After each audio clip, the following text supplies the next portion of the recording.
Merci d'abord.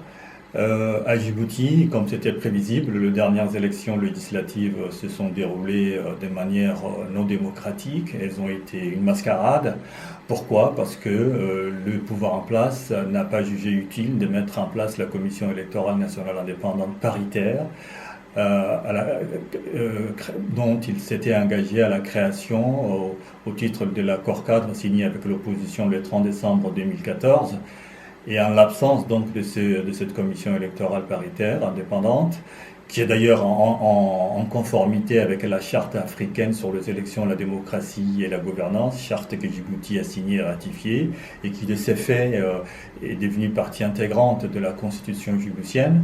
En l'absence de cette CENI, les élections ne pouvaient être qu'une mascarade électorale. C'est le ministère de l'Intérieur, dominé par les pouvoirs en place, qui organise de A à Z les élections, qui proclame les résultats et qui de ce fait décide de l'issue des élections indépendamment de la volonté des électeurs. D'ailleurs, à ces élections ou à ces pseudo-élections, la participation a été très faible suite à l'appel au boycott du MRD et d'autres partis d'opposition. Moins de 20%, pour ne pas dire moins de 10% du corps électoral s'est déplacé. C'est dire la légitimité de prétendus députés sortis de ces élections. Ils sont au nombre de 65, dont 7 pseudo-opposants, et donc tous cooptés par le pouvoir en place. C'est donc un retour au statu quo, un retour à la case de départ, puisque la seule fois depuis l'indépendance de Djibouti en 1977, la seule fois où de vrais opposants ont pu entrer à l'Assemblée, c'était à la faveur de législatives de 2013 qui avait donné la victoire à l'opposition. Victoire refusée par le régime et qui avait enclenché une crise post-électorale. Voilà comment les choses se sont passées. Alors, nous continuons à réclamer l'application de cet accord signé par le gouvernement, accord qui a été salué en son temps par la communauté internationale, à commencer par les pays qui ont des intérêts à Djibouti et qui sont présents à Djibouti, tels que la France, les États-Unis et d'autres. Nous demandons l'application de cet accord pour qu'enfin des élections dignes de ce nom se déroulent à Djibouti et que la volonté populaire soit respectée. Le MRD continuera sa lutte comme il l'a fait depuis plus de 25 ans. Il continuera de mobiliser les Djiboutiens. Il cherchera aussi à rassembler l'opposition crédible, pas l'opposition de circonstances ou l'opposition de transhumance qui un jour est avec les régimes et l'autre avec l'opposition. Il nous faut tirer des leçons de l'expérience récente avec l'Union pour le salut national, qui était l'opposition regroupant tous les partis d'opposition à Djibouti. Cette coalition hétéroclite qui a accueilli un peu tout le monde a connu le sort que l'on sait, c'est-à-dire sa disparition, parce que c'était trop hétéroclite, parce que les formations réunies sous cette appellation n'avaient pas la même culture, les mêmes convictions, la même conception de la politique. Il faut donc en tirer des leçons et repartir sur de nouvelles bases, sur des bases assainies, et que les gens qui croient vraiment au changement, qui en sont convaincus, se rassemblent. C'est à quoi le MRD travaille et qui, nous l'espérons, aboutira à quelque chose de crédible. Il est vrai que les Chinois se sont installés à Djibouti, le régime s'est beaucoup rapproché de la Chine, à qui il a beaucoup emprunté. La fameuse Exim Bank, la fameuse banque chinoise Exim Bank a prêté à tour de bras au régime pour des projets qui sont très discutables et dans des conditions à la fois non concessionnelles, c'est-à-dire dans les conditions du marché, avec un taux d'intérêt digne du marché, et et pour des montants élevés. Cet argent emprunté à la Chine, qui a porté le taux d'endettement du pays, d'endettement public du pays jusqu'à 85% du PIB, ce qui est énorme. Cet argent, il faut le rembourser. Or, le pouvoir en place ne semble pas en avoir les moyens. Les projets qui ont été financés ne semblent pas générer assez d'argent pour le remboursement de cette dette. Ce qui menace, il faut le reconnaître, nos actifs qui risquent de passer sous contrôle chinois. Les chemins de fer a été financé par la Chine, l'adduction d'eau potable depuis l'Éthiopie a été financée par la Chine, le port de Djibouti, le nouveau port de Djibouti a été aussi financé par la Chine, sans compter d'autres projets. Cela fait beaucoup d'argent, cela fait beaucoup de dettes, et on ne voit pas comment le régime remboursera cette dette.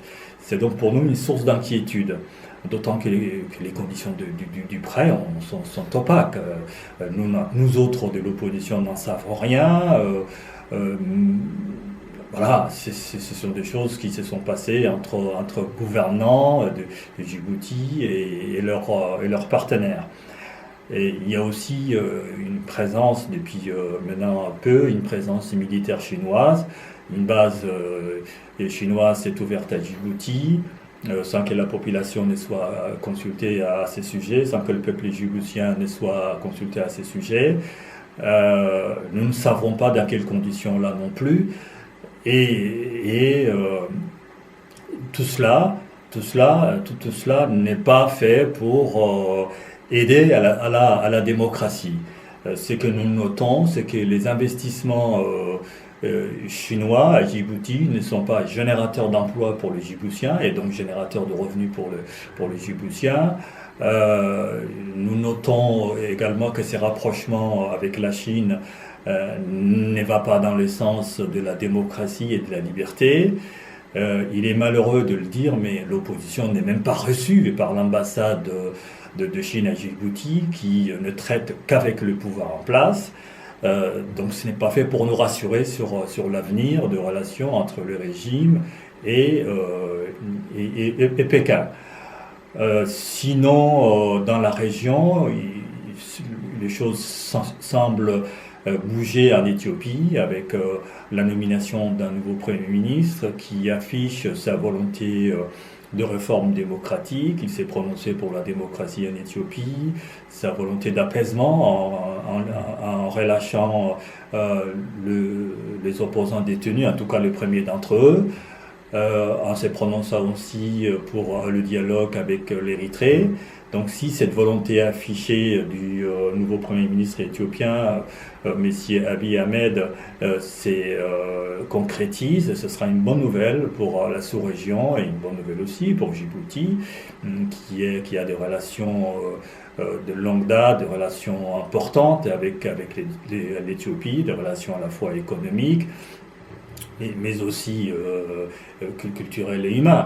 Et donc voilà, nous saluons cette volonté et espérons qu'elle se concrétisera et que la démocratie entrera dans le fait en Éthiopie. Sinon, la crise au Yémen voisin, nous inquiète aussi. Non seulement parce que c'est source de réfugiés, de flots de réfugiés pour Djibouti, même si les chiffres sont souvent gonflés par les pouvoirs en place à Djibouti pour obtenir plus d'aide internationale au titre de réfugiés, mais aussi quand l'on sait que le Yémen n'est qu'à quelques encablures de Djibouti, ce qui se passe au Yémen n'est pas d'une manière ou d'une autre affecter la situation à Djibouti. Donc nous suivons avec beaucoup d'inquiétude. Nous sommes attristés par le sort réservé à la population civile au Yémen, qui est victime d'épidémies, victime de faim, victime de soif. C'est terrible ce qui se passe au Yémen. Cela nous rappelle ce qui s'est passé et qui se passe encore pour une certaine part en Somalie. Donc nous, évidemment, nous ne pouvons qu'appeler à l'arrêt des hostilités au Yémen et à la paix au Yémen pour que la population puisse reprendre sa vie normale et que ces pays retrouvent enfin le schéma de la paix et puissent se reconstruire. Euh, c'est une situation largement compliquée dans la région de la Corne d'Afrique, une région, c'est vrai, qui a souvent été troublée, mais qui maintenant, avec ce qui se passe au Yémen, euh, comment dire, euh, traverse aussi la mer Rouge. Jusqu'ici, c'était plus troublé du côté africain de la mer Rouge que de l'autre côté. Aujourd'hui, les dérives sont troublées, ce qui n'est pas fait pour nous rassurer.